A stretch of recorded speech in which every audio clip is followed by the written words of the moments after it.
This is my trusty old Deathadder V2 gaming mouse from Razer. It's probably one of my favourite mice ever, and I've used quite a few over the years. It's going to take something really special to follow in this thing's footsteps. If I had to guess, I'd say that this is probably one of the most popular gaming mice over the past decade. Well, now, Razer have released this, the Deathadder V3 Pro. Is this going to turn out to be mine and possibly your new favourite gaming mouse? Let's have a look at it and find out.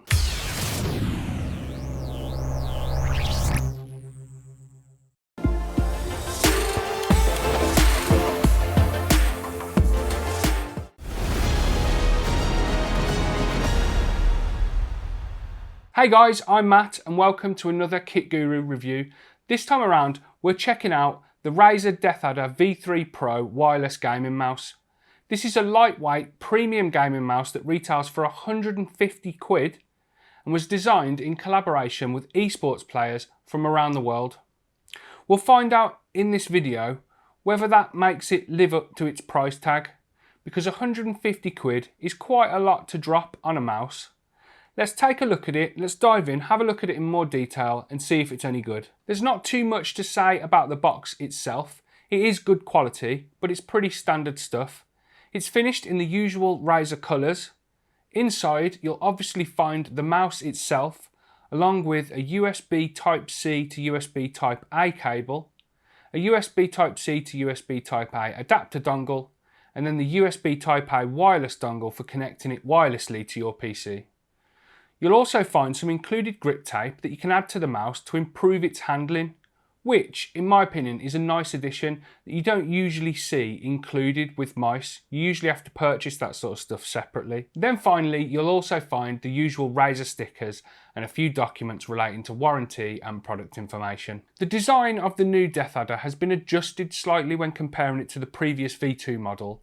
The shape is slightly more ergonomic and it feels great, although it is a right-handed only mouse, so any lefties out there won't find using this an enjoyable experience. The RGB has been removed, which should help with battery life, which we'll talk about more later in the video. The left and right click buttons are now independent from the main body of the mouse itself, which makes them feel much more tactile. That was one of the things that stood out first to me when I first started using this new Deathadder. The left and right click buttons feel very, very good. I mentioned the tweaks to the ergonomics and the design, and the changes that Razer have made here are all for the better in my opinion. The curve across the top is quite substantially higher on the left hand side behind the left click button, which was also something I liked about the design of the Deathadder V2.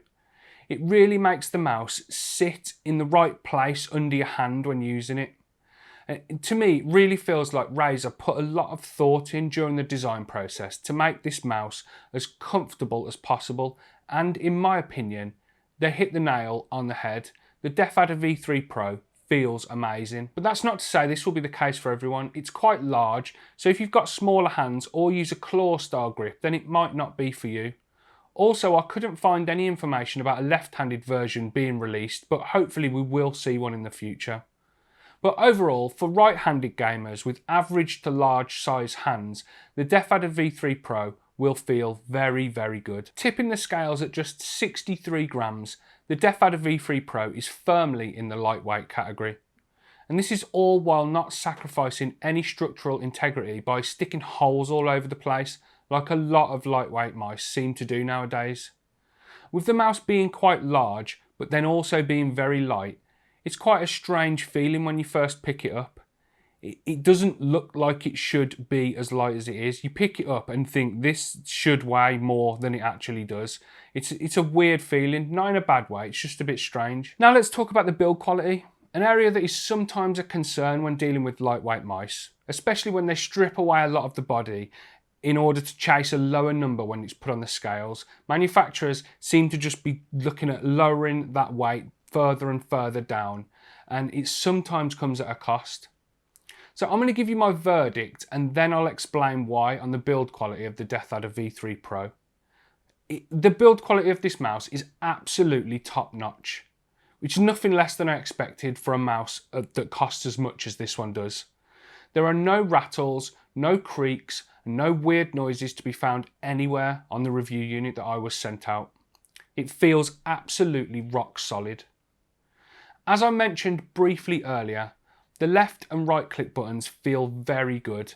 They're tactile and reassuringly rigid, but then again they're still fluid enough to react quickly when gaming. The mouse wheel feels really good too. It's got well-defined steps while scrolling, and it feels solid when being clicked in. If I have to nitpick, I would say that the back and forward or the side buttons could be a little bit better.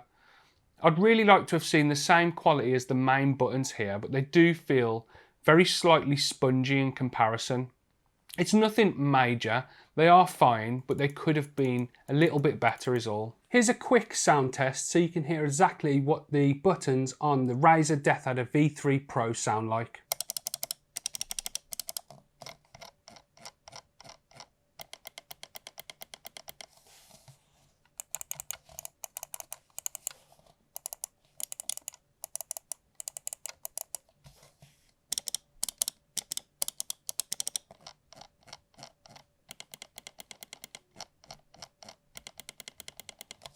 So overall, and to summarise the past few minutes of the video, the design and the build quality of the Deathadder V3 Pro are both great. It feels great and it's built really well. So far so good for Razer. So moving on, we'll talk about the sensor and the polling rate. Now by default, the Deathadder V3 Pro has a 1000 Hz polling rate and a max DPI setting of 30,000. And this is from the Focus Pro optical sensor. That polling rate can be upgraded to 4000 Hz, but to do that you'll have to spend an additional 30 quid on the hyperpolling wireless dongle that Razer released a little while ago. It would have been nice to have seen that dongle included with this mouse. It is their top tier FPS mouse after all, but you don't get one with it, so by default and out of the box we're limited to the 1000 Hz that this mouse is capable of by itself. But that 1000 Hz is by no means slow. This mouse feels really good when gaming. Tracking and flicking feel accurate, and I found it easy to be consistent with the Deathadder V3 Pro. Whether that's consistently missing or not is still based on skill though, unfortunately. So if you miss, you'll miss by the same amount every single time. Coupled with a 750 IPS max speed and max acceleration of 70G, the sensor can keep up with really quick movements, which is nice for low sensitivity FPS players. If you make a lot of flicks and sweeps across your mousepad, this thing will keep up with all of them. The Deathadder V3 Pro connects wirelessly to your PC using a tiny USB hyperspeed wireless dongle. The wireless connection is reliable, and I've never had a random disconnect or anything like that while using the Deathadder. You can either connect this dongle directly into your PC, or you can use the included extension cable and adapter to place it on your desktop, making the cable easily accessible when you need to charge the mouse up. Razer claim that you'll be able to get up to 90 hours of battery life from a single charge on the Deathadder V3 Pro.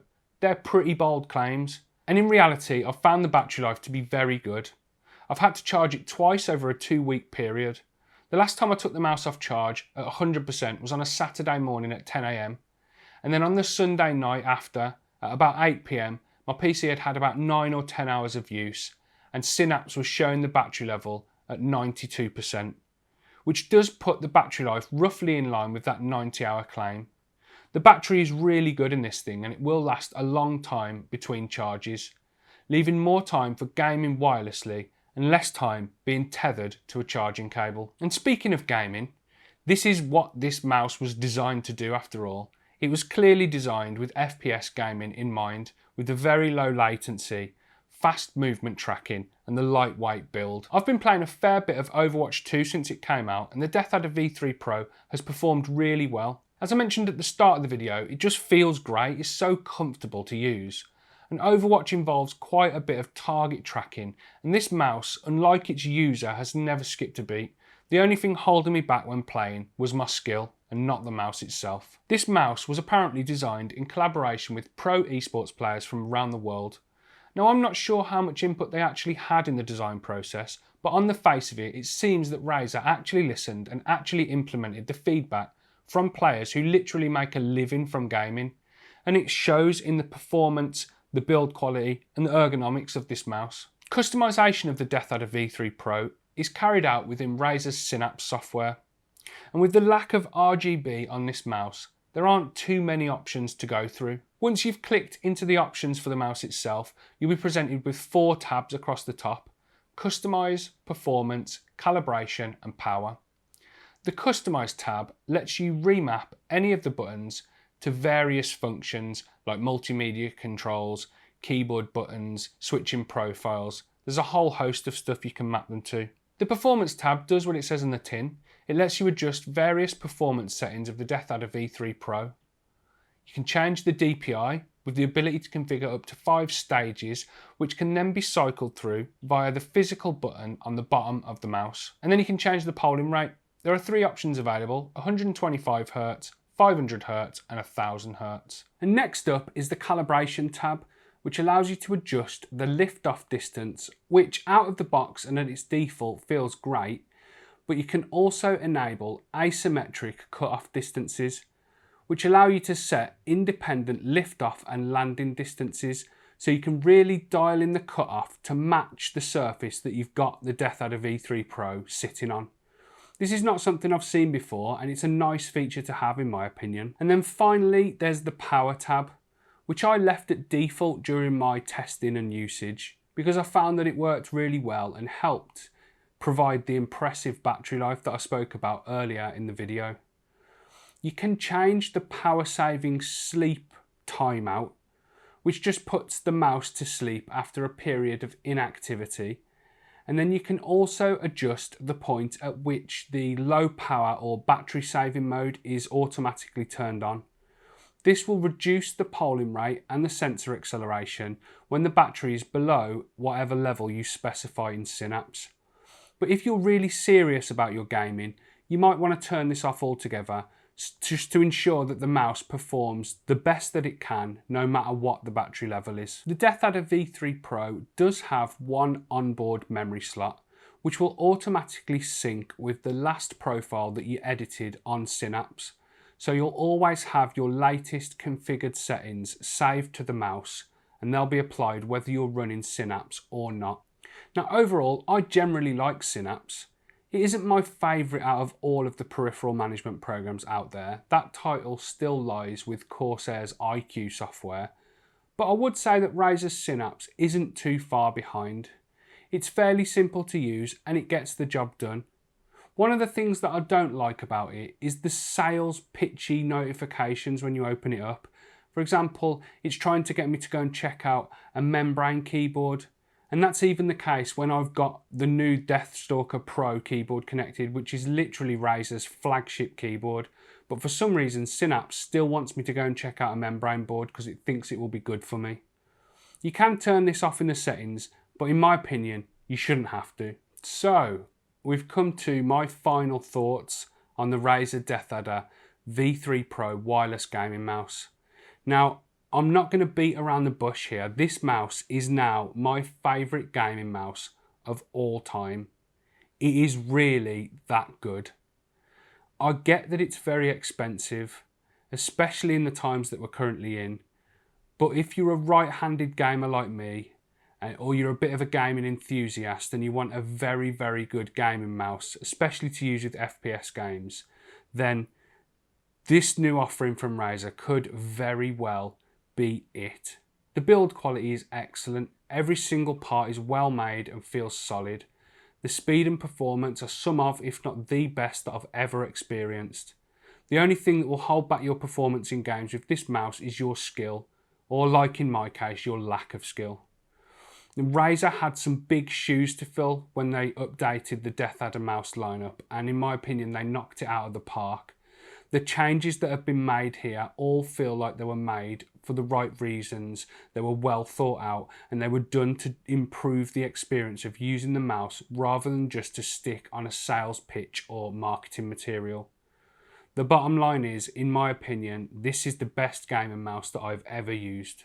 And that's the end of the video, guys. I hope you enjoyed it. Please leave a like down below if you did. Drop a comment in the comment section and let us know what you think of this new mouse. You can consider subscribing to Kit Guru to keep up with the latest PC gaming news and reviews. And in the video description, you'll find links to our merch store, our Patreon, and our Discord server. You can come and join and chat to some of us. Anyway guys, I've been Matt. This has been my new favourite mouse, the Razer Deathadder V3 Pro wireless. I will speak to you in the next one. Take it easy, look after yourselves. See you later.